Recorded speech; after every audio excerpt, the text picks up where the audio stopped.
All right, everyone, I'd invite you to we get started here. If you want to take a seat, feel free to do so there.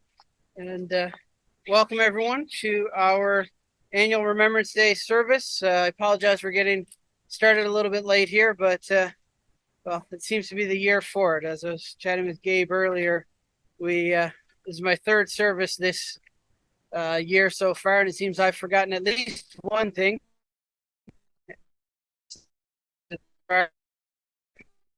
Most people are going to be below the live version here, usually it's the other way around. So ours will be kind of low for that. And it seems that whatever I have is contagious because the cadets forgot the flags for the colors today. So we'll do a modified version of that. So hopefully whatever we both have will be cleared up by the time we get around to Memorial Day, and we'll have a more seamless ceremony. So as we begin today's service, I want to acknowledge that we hold this service of remembrance and commemoration on Indigenous land. Following the gold rush of 1849 and California becoming a state in 1850, the United States government began the stated process to establish formal relations with the tribal communities. The unstated intent of this process was to extinguish Indigenous title to the land and forcibly move people to areas that were not desired by whites. Throughout 1851 and 1852, 3 commissioners negotiated tribes up and down the state, creating the alphabet treaties. Liberty Cemetery in Petaluma in general sits on the unceded land that once was home to the coastal Miwok and the Grattan Ranchero people. It was included in Succession Tract 297 of Treaty P of 1891, which has designated to cede all claim of territory and remove the people to the Clear Lake Reserve. However, the United States Senate would fail to ratify any of these treaties because if Mexico had not officially recognized the indigenous title to this land, then there was no need for the U.S. to even enter into treaties to take the land. As such, the land we stand on today is unceded territory. It is important to understand that both the existence of these treaties and their contents were held in secret until 1905, which meant that for over 50 years, the indigenous tribes of California had no right to exist at all. Additionally, while the U.S. government were negotiating these treaties, the newly formed state of California was passing laws to authorize and pay for the extermination of the indigenous people or to provide for their enslavement. Today, as we remember those who have bravely answered their country's call to service, we should also remember and acknowledge the people indigenous to this land, their culture, their language, and their freedom, all of which were stolen from them.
Please be seated. I now call upon our acting chaplain, Margaret Krieger, for the opening prayer.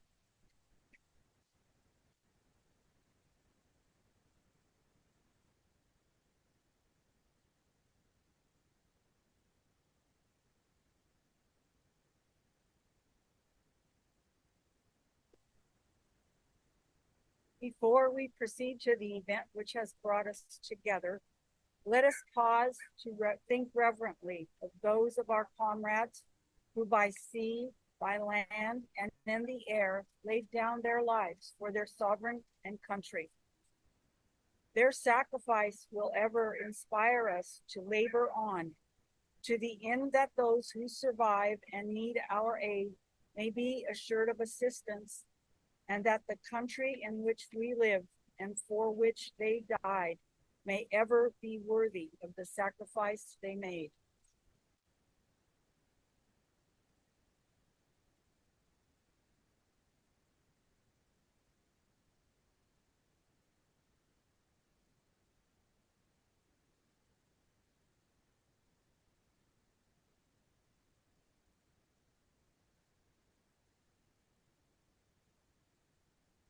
Message from the Prime Minister of Canada, the Right Honourable Justin Trudeau.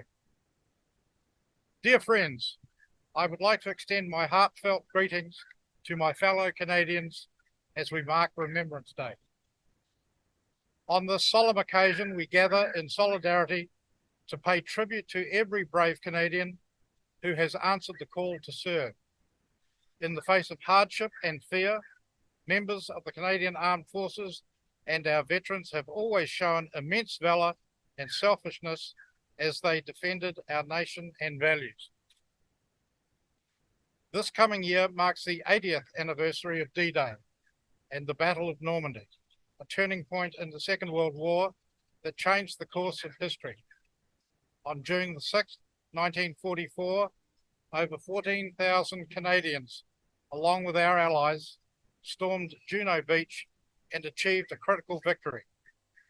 These heroes demonstrated tremendous courage as they fought for freedom, human rights, and democracy.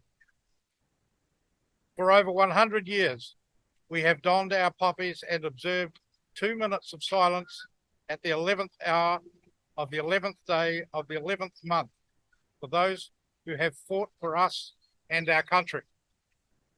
Let us continue to honour these important traditions and never take for granted the sacrifices our service members and their families have made. We are forever in their debt, lest we forget.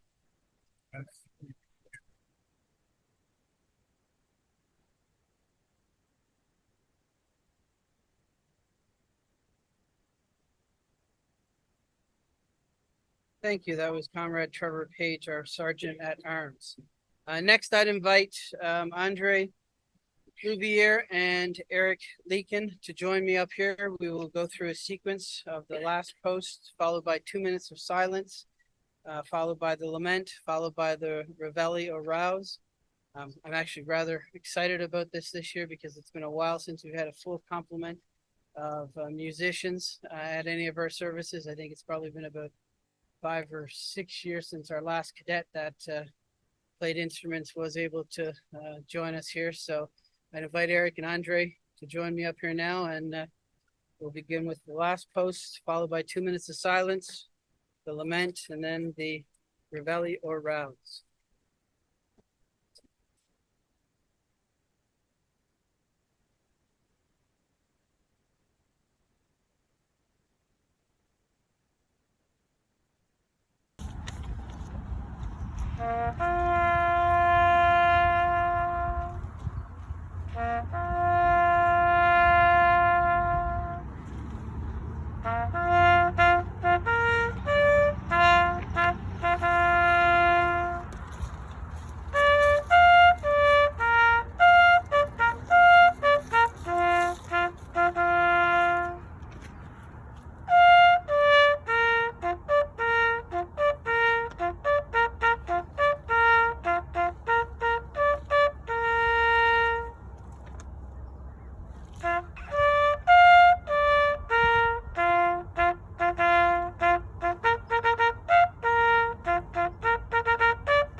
I have to say, as someone who grew up going to these services in Canada most of my life, uh, hearing the actual trumpet and pipes at the same time, not just a recording, really warms my heart. It's something that makes a big difference for us here.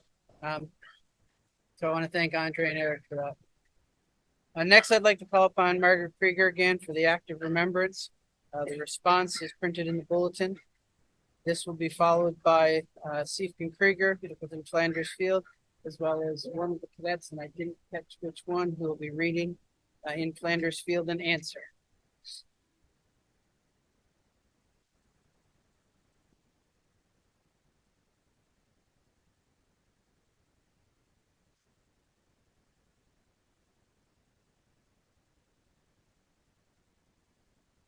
They shall grow not old, as we who are left grow old. Age shall not weary them, nor the years condemn. At the going down of the sun and in the morning, we will remember them. We will remember them.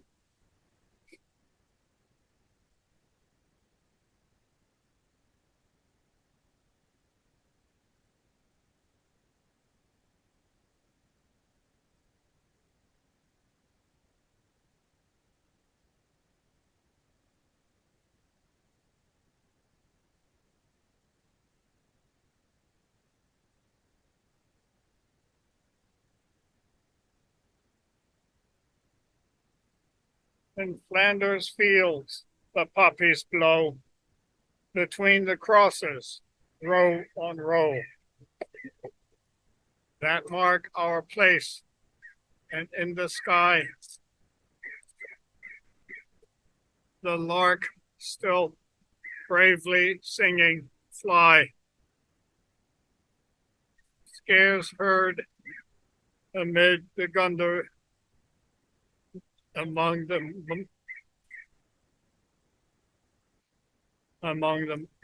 guns below. We are the dead. We are short days ago. We lived, felt dawn, saw sunset glow, loved and were loved, and now we lie in Flanders fields. Take up our quarrel with the foe. To you from failing hands we throw. The torch be yours to hold it high. If ye break faith with us who die, we shall not sleep, though poppies grow in Flanders fields.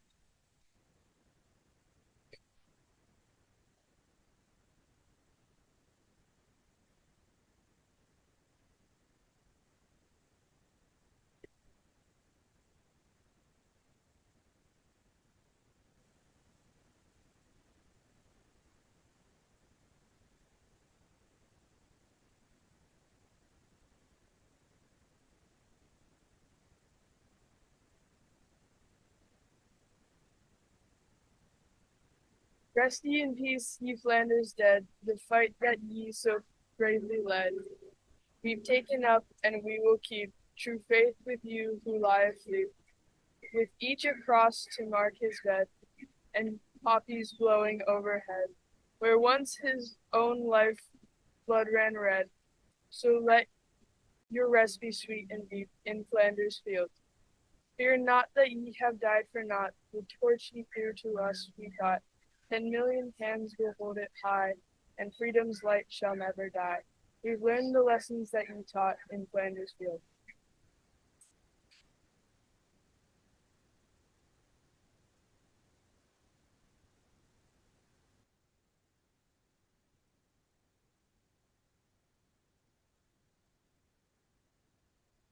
Thank you, Cadet Roll. I now call upon the cadets to place the memorial wreath.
Before I begin my reflection today, I want to take a minute to thank our U.S. Naval Sea Cadet Corps Arkansas Division, their leaders, and all of the cadets' parents that are here today.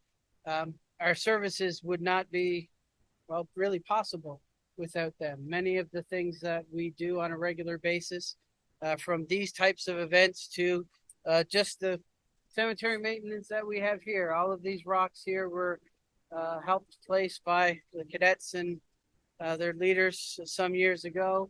I can still remember one of our members who I think is also was a cadet leader, Gia Barrett, and Vivian McBride's daughter painting the Union Jack down there when we were doing up the ceremony.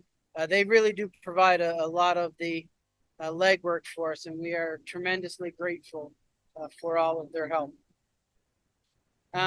As I mentioned at the top, this is the third service that I've been to this week, which means that since I live over in Vacaville, it's been a lot of time in the car. And it's been interesting because as I've been listening to the radio, there's one ad that comes on from a heating and cooling company of all things.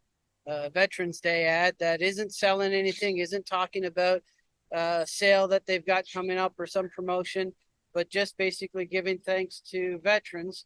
And the way in which they frame it, I thought was quite interesting. They talk about all of the things that, not that the veteran gave, but the things that they gave up. The birthdays missed, the graduations that they couldn't attend, the weddings, all of the events that you would normally be a part of within one's family, and how that would have impacted not just the veteran themselves, but the family that they grew up with, and in particular their children. And, us as adults and as young adults have a sense of service and a sense of understanding of what it means for someone to want to give of themselves larger well, than potentially even their own lives. That service to a higher calling. But a lot of, our children, especially the younger ones, really don't understand that kind of thing. We can talk about it and we can try to explain it to them. But oftentimes it's not until they get older that they really understand that. And there's many years in between that they feel that sense of loss being the family member of a veteran. And as I've been good on the company because they've obviously put a lot of money behind this, because it seems like every third commercial I hear as I'm driving around is this particular one. And it touches me every time that it comes on the radio. And so that was one of the things that I've been thinking about as I've been preparing for what I wanted to say today as I reflect upon Remembrance Day. This year is the 70th anniversary of the end of cessation, or the cessation of conflict in Korea. I can't say the end of the actual war because the war was never officially ended.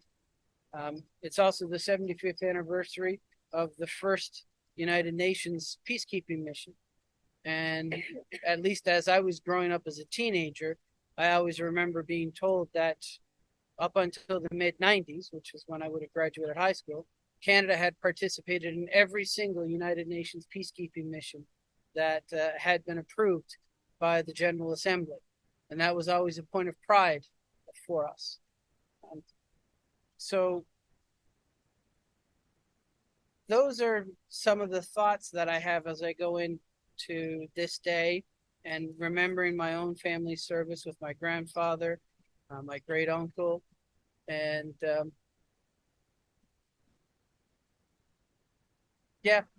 that's pretty much it. So to conclude today's service, I would call upon once again our acting chaplain, Margaret Krieger, with today's benediction.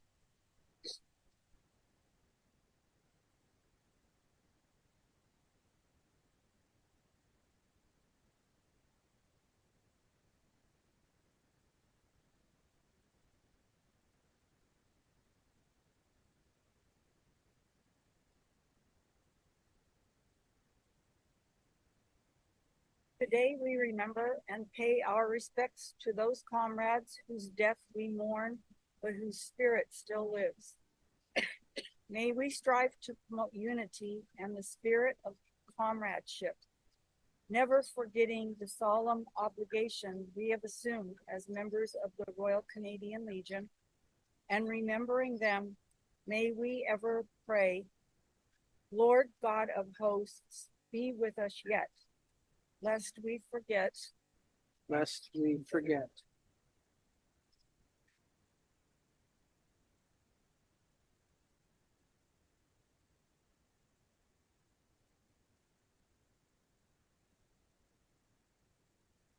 As we close today, I'd call upon our piper again to play a closing piece while the cadets retire the colors.